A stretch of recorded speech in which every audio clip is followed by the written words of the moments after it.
गोया कुरान कह रहा था तूने प्यास के बाद भी हमें नहीं छोड़ा, हम शहादत के बाद भी तुझे नहीं छोड़ेंगे, हम शहादत के बाद भी तुझे नहीं छोड़ेंगे। और रह गई नमाज की बात, नमाज की बात, जब 9 तारीख की 10वीं शब में मेरे इमाम ने कहा था रात भर की मोहलत दें। अमर इब्न साद ने हिसाब लगाया, लगता है तलवारें तेज करेंगे, धार लगाएंगे, निशाने अच्छे करेंगे। लेकिन जानते हो मेरे इमाम ने तमाम को बैठा के कहा था सुनो मैं करीम इब्ने करीम हूँ, सखी इब्ने सखी हूँ, अली का बेटा हूँ, फातिमा ज़हरा का शहजादा हूँ, मैं किसी को मजबूर नहीं करूंगा। जाओ जो तुम मेरे साथ आए थे तुम में से किसी को ये खबर नहीं थी कि करबला में ये भी वक्त आएगा कि लोग खून के प्यासे होंगे, पानी बंद कर दिया जाएगा। जाओ हुसैन तुम्हें इजाजत देता है, तुम में कोई बेटी छोड़ के आया है, जाके बेटी की जिम्मेदारी पूरी करे। किसी ने अपने पीछे बीमार छोड़े हैं, जाके उनका इलाज करे। कोई अपने पीछे कमजोर छोड़ के आया है, जाके उनकी मदद करे। जाओ वापस चले जाओ, हुसैन किसी को मजबूर नहीं करेगा। ये कहते कहते जब लोगों की आंखें भीगी हैं, मेरे इमाम ने कहा जाओगे कि नहीं? पूरी कौम पूरी जमात पे सन्नाटा है। मेरे इमाम ने कहा था गाजी जरा चिराग बंद कर दो, हो सकता है कोई उजाले की वजह से नहीं जाना चाहता हो। गाजी अब्बास ने चिराग बढ़ाया है। उसके बाद थोड़ी देर के बाद मेरे इमाम ने कहा था गाजी जरा चिराग रोशन करो। जब चिराग रोशन किया गया, तारीख में लिखा है कोई बैठने वालों में तब्दीली नहीं थी। इतना फर्क आया था कि जब चिराग बंद किया गया था उस वक्त तक सिर्फ पलकें भीग रही थी, और जब चिराग चलाया गया है किसी की दाढ़ी भीग गई है, किसी का दामन भीग गया है। मेरे इमाम ने कहा था जाते क्यों नहीं हो? चीखें निकल गई थी। कहा मेरे इमाम बता तो सकी तेरी अजमत ज्यादा है या हमारी अजमत ज्यादा है? बता तो सकी ये जितने आके बैठे हैं इनमें से किसकी माँ फातिमा ज़हरा है, किसका बाबा अली है? एक के नसब में बता दे किसका नाना मोहम्मद रसूलुल्लाह है। हुसैन बता तो सकी अगर कोई तुझसे अफजल हो तो यहाँ से चले जाएंगे, और अगर तुझसे अफजल कोई नहीं है हुसैन कसम खाते हैं मर सकते हैं लेकिन तुझे छोड़ के जाना गवारा नहीं कर सकते हैं। तकबीर नारे रिसालत बस लगे आला हज़रत हज़रत अल्लामा मुफ्ती हम्माद सही किबला उलमाए सुन्नत सरजमीने ज्वालापुर अराकीले कमेटी। अल्लाहु अकबर। ये हुसैनी है, ये हुसैनी है। बात तफसील से करूंगा, बड़ा वक्त लगेगा। मैं बस कुछ बताना चाहता हूँ आपको, समझ रहे? अल्लाह ज़हरा के लालों का सदका अता करे, खातून जन्नत के पालों का सदका अता करे। मैं खुदा की कसम मेरा जी कभी कभी तन्हाई में चाहता है कि क्यों ना उठ के उनके लिए दुआएं की जाएं जो जल से करा रहे हैं। ये मुंह देख के बात का मसला नहीं है, सच्ची बात है। हजरत जिन इलाकों में जल से नहीं हो रहे ना, उन इलाकों में लोगों को कलमे तक सही से याद नहीं। हाँ, और जहां जल से होते हैं दो काम तो बड़े पक्के होते हैं, एक तो अकीदे के पक्के होते हैं और दूसरे दीनदारी में जानकारी होती है। ये सबसे बड़ी बात है। मैंने परसों भी ये बात कही थी और ये कोई झूठ नहीं है, ऑन द रिकॉर्ड बोल रहा हूं मैं इस बात को। किशनगंज के निजामुद्दीन भाई गांव में जाना हुआ, लोगों ने ये कहा कि हिंदुस्तान आजाद हुए इतने साल हो गए, आज तक हमारे गांव में जलसा नहीं हुआ था। सुन रहे ना? मैंने कहा नुकसान? कहने लगे नुकसान इतना बड़ा है कि आज भी हमारे गांव वाले होली दिवाली पे पीपल पे जाके पूड़ी चढ़ाते। उन्होंने मुझे बुलाया जलसे में, मैंने कहा आज कैसे हो गया जलसा? कहने लगे कुछ लोगों ने आपको सुन लिया तो शायद इनका मन कर गया कि इसको बुला के सुन। तो मुझे हैरत हुई, उन्होंने कहा इतना बड़ा नुकसान तो है। जहां जलसे नहीं होते वहां दीन की ज्यादा जानकारी बंदों को नहीं होती। अल्लाह आपको सलामत रखे। और खुदा की कसम कमेटी वालों मुकद्दर के धनी हो, हुसैन की महफिल सजा के बैठे हो, कयामत में कुरान कहता है अल्लाह फरमाएगा लाओ अपने अपने इमामों को और आओ अपने अपने इमामों के साथ, तो हम तो हुसैन पाक की तरफ दौड़ने लग जाएंगे। हमारा इमाम तो करबला वाला इमाम है, करबला वाला इमाम है। ढोलक वाले सोचे शिमर के साथ जाना है कि यजीद के साथ जाना है, ढोलक वाले सोचे किधर जाना। हम बरेली वालों का इमाम करबला वाला है, करबला वाला हमारा इमाम है। तवज्जो है ना सारे लोगों की? एक भी उठ के नहीं गया, सारे बैठे रह गए। मेरे इमाम ने कहा अच्छा फिर जब नहीं जाते, आज आखिरी रात है, जी भर के अपने रब को सजदे कर लो, शायद इबादत का मौका जिंदगी में दोबारा ना मिले, इबादत का मौका जिंदगी में दोबारा ना मिले। मुसल्ले बिछ गए। कुरान की तिलावत आधी रात के बाद हुई, आधी रात तक सजदे होते रहे, फिर तिलावत, फिर इबादत, फिर तिलावत, फिर सजदे। फजर का वक्त आ गया। मेरे इमाम ने अपने अकबर को बुलाया, कहा अकबर जब तक हम कूफा में थे हसन अजान पढ़ते थे, बाबा अली नमाज पढ़ाते थे, बाबा अली के बाद मैं अजान पढ़ता था, हसन नमाज पढ़ाते रहे। आज हसन नहीं है, हुसैन है और अकबर है। आज अकबर अजान तू पढ़ेगा, नमाज हुसैन पढ़ाएगा। जा बेटे फजर की अजान पढ़ और जाके ये भी देख के आ मैदान कैसा है। जंग भी होनी है, मालूम है नहीं मानेंगे ये लोग। मैदान देख के आ। अकबर गए, अजान पड़ी, वापस आ रहे थे। आते आते किसी की हिचकियों की जब आवाज सुनी ना, कदम रुक गए। मुड़ के देखा आवाज किधर से आ रही, जिधर से आवाज आ रही उधर गए। खातून को देखा, किसने दुपट्टा सर पे डाल रखा है और कोना पकड़ के फर्श को साफ कर रही है करबला के। कहते माँ कौन है तू, माँ कौन है तू? 3 मरतबा आपने कहा। वापस आए, अब्बा मैदान तो देख आया, लेकिन ताज्जुब हुआ। एक खातून को करबला के मैदान में रोते देखा। मैंने उसे कहा माँ कौन है, तो उसकी हिचकियां बढ़ गई थी, वो बोली नहीं। इमाम ने इतना सुना, हिचकी बंद गई मेरे इमाम की। कहते हैं अब्बा कुछ रिश्ता हमारा उससे? फरमाने लगे शहजादे जिसकी बात कर रहे हो वो कोई और नहीं, हमारी माँ फातिमा तो ज़हरा मदीने से आई हुई है। माँ तो माँ होती है ना, माँ तो माँ होती है। कहते हमारी माँ फातिमा ज़हरा आई हुई है। तारीख गवाह है, 8 या 9 सहाबा मेरे हुसैन के साथ करबला के मैदान में थे। लेकिन अहले बैत का एहतराम सहाबा ने कितना किया, पढ़े पूरी तारीख उठा के आप देख लें। जब तक हुजूर के सहाबा जिंदा रहे, अहले बैत के एक बच्चे का भी नंबर नहीं आने दिया। जब तक अपनी जानों की कुर्बानियां ना दे दे। एक बहुत बड़ा नाम हबीब इब्ने मज़ाहिर का है, और ये कोई और नहीं मेरे हुसैन के बचपन का यार है। आज जो करबला आया है उम्र 72 साल है, मेरे हुसैन की उम्र 56 साल है। कितनी साल उम्र थी हुसैन की? जोर से कितनी? 56 साल। और यार की उम्र कितनी है? 72 साल। हबीब इब्ने मज़ाहिर जब छोटे थे और इमाम अली मकाम से दोस्ती थी, तो यार यारी में भी कोई इतना नहीं करता है। लोग यार का माथा चूमते हैं, यार का सीना चूम लेते हैं, यार के हाथ चूम लेते हैं, लेकिन कोई यार के कदमों की खाक तो नहीं उठाया करता ना, उसे सर पे तो नहीं डाला करता। सहाबा की महफिल लगी है, किसी ने कहा या रसूल अल्लाह, एक बच्चा बड़ा अजीब है मदीने में। कहा क्या नाम है? कहा हबीब इब्ने मज़ाहिर है। कहा चीमा मिला है? कहा करता क्या है? कहा जब आपका हुसैन चलता है ना, वो पीछे पीछे कदमों की मिट्टी उठाता है, कभी चूमता है, कभी सर पे डाल लेता है। आका उसको बुलाए ना, जरा पूछे तो सही वो ऐसा क्यों करता है। मेरे नबी के हुक्म पे बुलाया गया, बच्चा आ गया। हबीब इब्ने मज़ाहिर आए हैं, हुसैन हुजूर की गोद में बैठे हैं। आका करीम की बारगाह में शिकायत लगी है। ये सोच के हबीब कांप गए थे, लेकिन तेज दौड़ के जा रहे थे। जब बुलाने आया उसने कहा था, हबीब जब किसी की शिकायत लगती है तो दरबार में लोग डर के जाया करते हैं, तू अजीब है, मुजरिम होते हुए दौड़ के जा रहा है। उसने कहा जुर्म अपनी जगह है, लेकिन बुलाने वाला महबूब अपनी जगह है। मानता हूं मैं मुजरिम हूं, गुनाहगार हूं, कोई खता हो गई है, लेकिन जिसने बुलाया है वो बड़ा करीम है, उसकी बारगाह में जाने में कहीं ताखीर ना हो जाए, ये सोच के दौड़ लगाई है। महबूब के कदमों के करीब पहुंचे हैं। मेरे नबी ने फरमाया हबीब कहाँ थे? कहा किसी काम में था, आ गए हो? कहा हाँ। का शिकायत की गई है? कहा कौन सी शिकायत? कहा जानते हो ये कौन है मेरी गोद में? कहते हैं जी आपके नवासे हैं। कहा तुम इनसे इनका मामला तुम्हारे साथ क्या है? कहा फरमाए ना। कहा सुना है कि जब ये चलते हैं तुम इनके कदमों की खाक उठाते हो? कहा जी उठाता हूँ। सर पे डालते हो? जी सर पे डाल लेता हूँ। आका फरमाते ऐसा क्यों करते हो? कहा हुजूर ये आपके नवासे हैं इसलिए ऐसा करता हूँ। कहते मेरे नबी कि ये सब जानते हैं ये मेरा नवासा है, लेकिन कोई और नहीं करता, तुम ऐसा क्यों करते हो? हबीब ने रो के कहा था या रसूल अल्लाह, सारे मदीने वाले हुसैन से प्यार करते हैं, लेकिन मैं हुसैन से इश्क किया करता हूँ, इश्क किया करता हूँ। महबूब अगर ये जुर्म है अब चोचा के सजा दे दे। मेरे नबी अपनी जगह से उठ के खड़े हो जाते हैं, बाजुओं को फैलाया, कहते हैं आ मेरे सीने से लग जा, कुर्बान जाऊं हबीब तेरे मुकद्दर पे। लोग आज मदीने जाते हैं, गुंबद खजरा को देख के तड़प जाते हैं, कोई जालियां देख के रो देता है, कोई जमीन चूम के रोता है। हबीब तेरा मुकद्दर कैसा है? महबूब तुझे सीने से लगा रहे हैं। आका ने सीने से लगाया और उसके बाद फरमाया हुसैन तुम भी उठ के खड़े हो जाओ। हुसैन को खड़ा किया, आपने दोनों का हाथ में हाथ दिया, कहा या अल्लाह मैंने इन दोनों को मिला दिया है, मरते दम तक इन दोनों को कभी जुदा ना होने देना।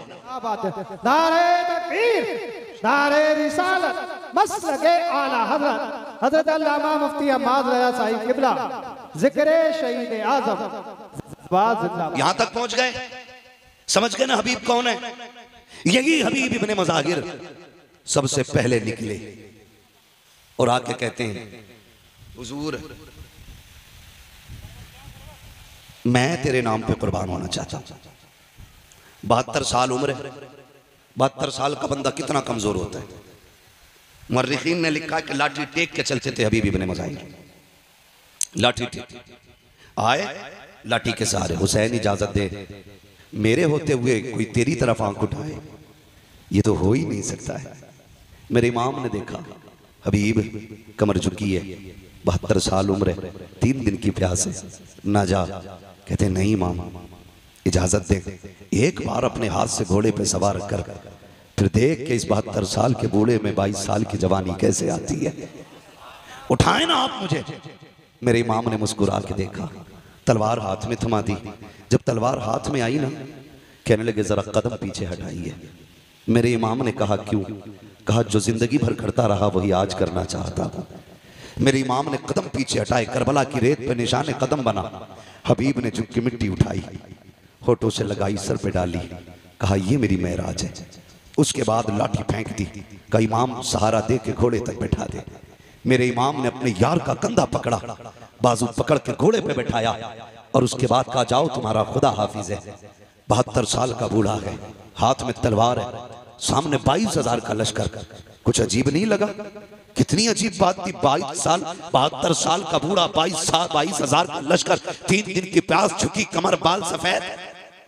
गए कायम अमर, माँ ने दूध पिलाया तो भेज किसी बहादुर को। उसने कहा कि रहम का अपने बुढ़ापे पे, तरस का अपने बुढ़ापे पे, मुझे गैरत आती है तेरे सफेद बालों को देख के। उन्होंने कहा धोखा ना खा, देख तो सही, मैं 72 साल का बूढ़ा जरूर हूं, लेकिन भेजना, अभी तुझे पता चल जाएगा हम कौन हैं, तुम कौन हो। हम कौन है, तुम कौन हो। उसने इशारा किया, एक बहादुर दौड़ के गया, लेकिन हबीब की तलवार उठी, 2 सेकंड में टुकड़े करके फेंक दिया, टुकड़े करके फेंक दिया। 4-5 बंदे काट दिए 72 साल के बूढ़े ने।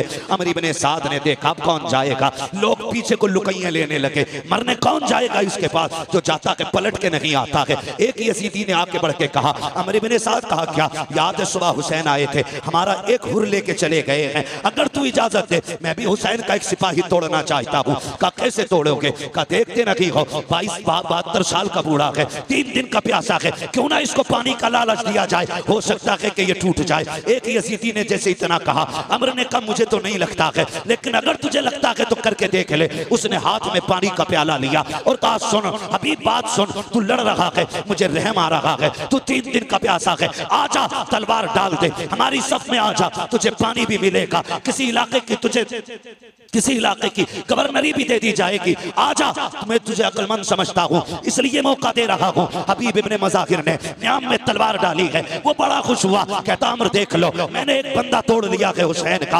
आपने पानी का प्याला देखा, घोड़ा उसकी तरफ बढ़ाया, उसने सोचा ये पानी लेने आ गया होगा। कहते क्या कह रहा था? उसने कहा ये पानी ले लो, तुम समझदार निकले, पानी के लिए तलवार डाल दी, आपने सीन से पैर निकाला, ऐसी ठोकर प्याले पे मारी कि जो लेके आया था उसके मुंह पे प्याला लगा। फरमाने लगे बगैर तो तुम्हें समझ में नहीं आया, 3 दिन की प्यास देख के नहीं समझे हो, खुदा की कसम तुम और हो हम और हैं, तुम यजीद के टुकड़ों पे पलते हो, हम हुसैन के दर की खैरात खाने वाले लोग। नारे तकबीर, नारे रिसालत, मसलके आला हज़रत, हज़रत अल्लामा मुफ्ती हम्माद सईद क़िबला, ज़िक्र शहीद आज़म जिंदाबाद।